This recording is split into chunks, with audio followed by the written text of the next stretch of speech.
Welcome to Penrose Learning, where we make understanding easy.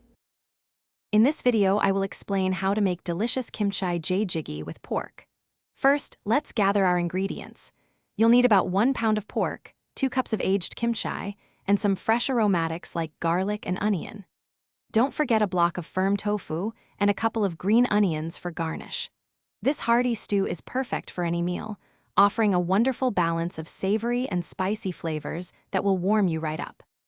Now, let's start cooking. Heat 1 tablespoon of oil in your pot, then add the pork. Cook it until it's nicely browned, which usually takes about 5 minutes. Next, stir in your chopped kimchi, minced garlic, and sliced onion. Sauté this mixture for about 7 minutes to really develop those deep flavors. Finally, add 1 tablespoon of gochugaru, or Korean chili flakes, and 1 teaspoon of sugar to balance the taste. Once your kimchi and pork are fragrant, it's time to add the liquid. Pour in 3 cups of anchovy broth or water. Bring the stew to a rolling boil, then reduce the heat to medium-low.